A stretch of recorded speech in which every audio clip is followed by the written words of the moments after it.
Coach Weber, thanks for taking the time. Just give us your initial impression on the game. How do you think your boys played? Well, I mean, obviously when you win, they played well, but they played well in the three facets of the game that you got to. We pitched well. Obviously, we played great defense, and we had some timely hitting from different guys. And when you do those three things, you're going to give yourself a chance to win games, especially big games. Absolutely. Tell us a little bit about, we know that you were on the same field in a similar situation, trying to advance down.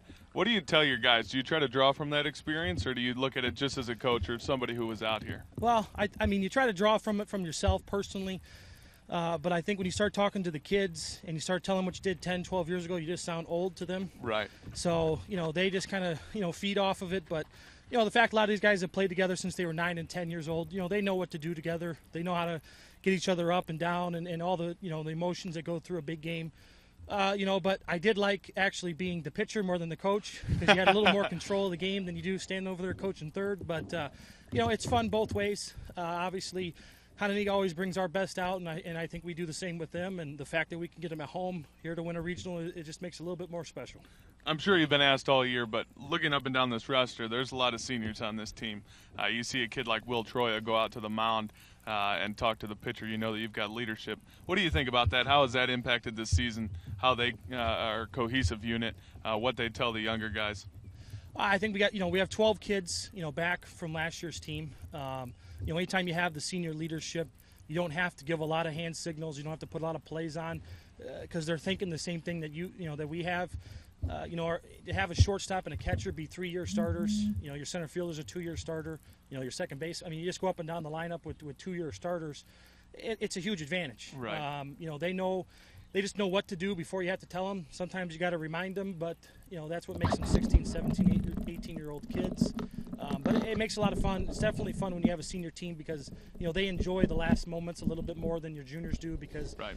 Juniors always want to play for the seniors, but in the back of their minds there's always that little bit of there's next year where seniors know, hey, it's one bad game and you go home. Right. What'd you think about that last play out there? Were you hoping that he just tried to go to second or go to first? Or what was going through your mind? When he first hit it, I just wanted to make sure the glove caught it.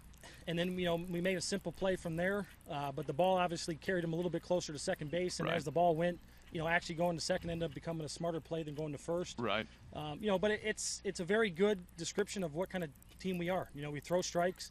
We make the teams get 3-4 hits to score runs. And we make the plays that hit at us. And if we do those things, we're going to be tough to beat at the end. And that's what you have to do, especially in big games and postseason games.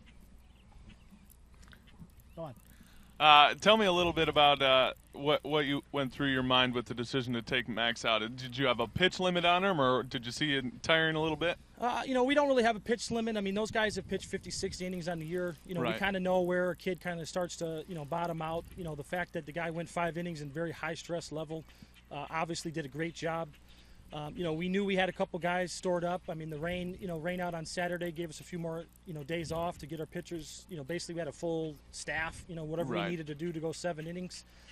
Your starter goes 5 innings, gives up 1 run against a very good team. And then you have seniors in the bullpen coming in. I mean, it's nice to have options right. and, bring different kids in that can do different things. Right.